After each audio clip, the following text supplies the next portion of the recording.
Her mother stands in line, her hands trembling uncontrollably, and it has nothing to do with the temperature. The spring air is warm, almost pleasant, the kind of day that in another life might have meant taking her daughter to gather wildflowers or tend the garden. But that life ended the moment the Mongol army appeared on the horizon 3 days ago. Now she's watching soldiers move through the rows of captured women with methodical precision, pointing, selecting, separating families with the casual efficiency of farmers sorting wheat from chaff. Her 14-year-old daughter stands just 3 bodies away, eyes cast down, trying desperately to make herself small, to become invisible through sheer force of will. The girl has heard the stories, the whispered warnings that traveled ahead of the Mongol advance like smoke from burning cities. She knows what happens to the ones who get chosen. A Mongol officer stops directly in front of her. 2 fingers lift her chin with surprising gentleness, turning her face left, then right, examining her features with the detached professionalism of a merchant evaluating livestock at market. He nods once, a single decisive movement that seals her fate. A scribe materializes beside him, ink and parchment already prepared, recording her name, her age, a physical description for the registry. The bureaucracy of hell, it turns out, keeps extraordinarily detailed records. The girl is pulled from the line. Her mother lunges forward on pure instinct, driven by something deeper than thought.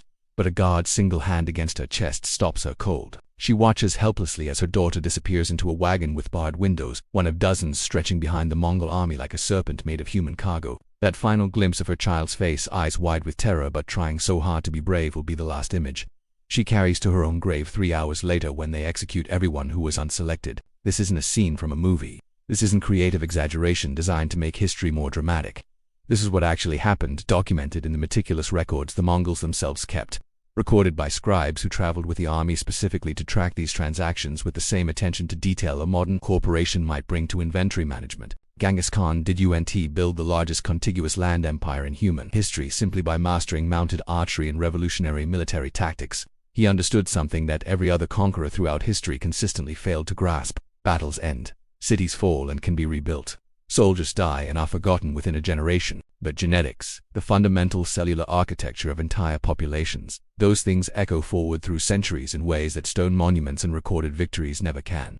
Most warlords throughout history thought in terms of territory conquered, gold plundered, enemies killed, statues erected to commemorate their greatness. Genghis Khan thought in terms of wombs controlled, bloodlines systematically infiltrated, entire populations converted from the inside out at the molecular level, one forced pregnancy at a time. What he created wasn't just a political or military empire, it was a biological invasion designed from the beginning to be permanent, to make conquest irreversible not through military occupation or cultural suppression but through the simple and inescapable mathematics of heredity. If you're ready to understand just how dark real history gets, how the actual monsters who shaped our world thought and planned and executed their visions, then subscribe to this channel right now because we're going deeper into this story than most mainstream historians are willing to venture. Comment below where you're watching from. I genuinely want to know how far these stories travel, how many people around the world are ready to confront the parts of history that usually get edited out of textbooks and documentary films, because what comes next isn't just disturbing. It's a blueprint for atrocity that reveals something fundamental about how systematic evil actually works, how ordinary human beings can participate in extraordinary horror when it's dressed up in the language of necessity and wrapped in the logic of survival. To understand how Genghis Khan became capable of systematizing brutality on this unprecedented scale, you have to go back to the very beginning, back to when he was just a terrified child, eating insects and roots in the frozen Mongolian wilderness, learning lessons about power and weakness that would eventually reshape the genetic map of Asia and echo through the DNA of millions. The boy who would become Genghis Khan entered the world in 1162 with the name Temujin, born into a reality that taught him from his first breath that human life possessed no inherent value beyond what strength could seize and protect. His father Yasuge led a minor clan, important enough to attract enemies but not powerful enough to make those enemies fear the consequences of attacking. It was the most dangerous position imaginable, and 9-year-old Temujin learned this lesson in the most brutal way possible when his father attended what was supposed to be a peace feast with rival clan leaders. One moment, Yasuge was eating meat and drinking fermented mare's milk with men who smiled and laughed and spoke of cooperation. The next day he was home vomiting blood, his body convulsing as poison worked through his system.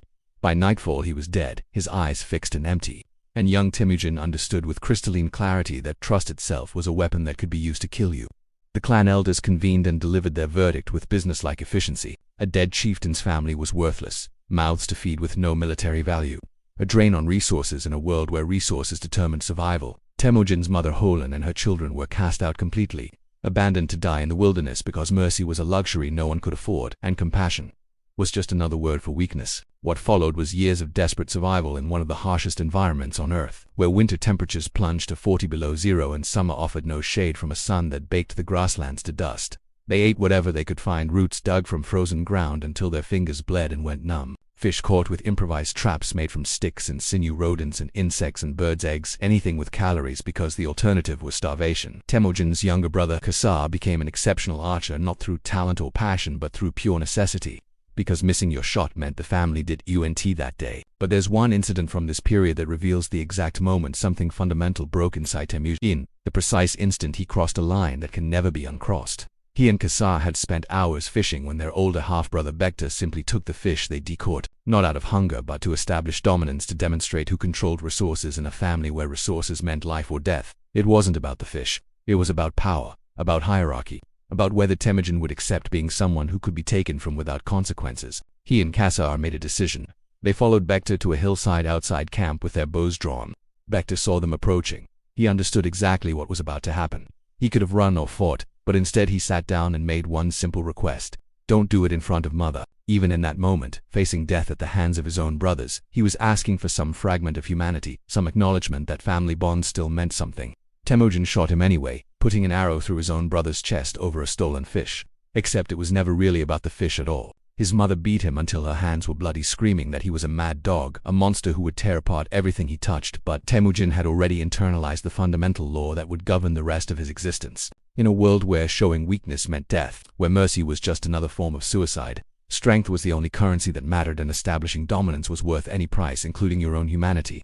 By the time he was proclaimed Genghis Khan in 1206, he had refined these childhood lessons into something unprecedented in human history, a system of conquest that didn't just defeat enemies militarily but erased them from the future itself by replacing their bloodlines with his own, through methodical, bureaucratic, systematically organized campaigns of violence against women on a scale that modern geneticists can still measure.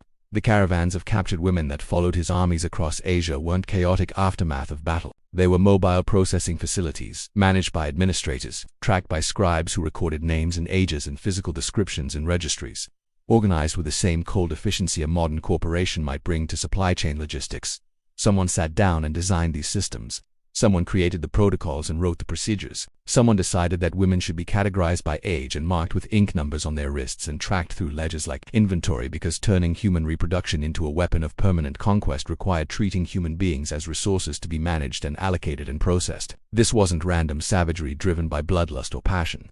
This was something far more chilling. This was atrocity with paperwork, systematic horror implemented through administrative efficiency.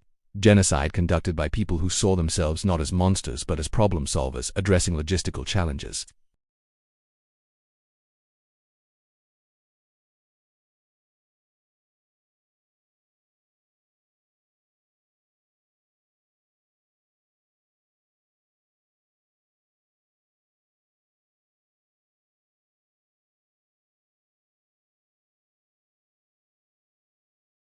That's the legacy that haunts us still, not just the empire that stretched from Korea to Hungary, not just the revolutionary military tactics that changed warfare forever,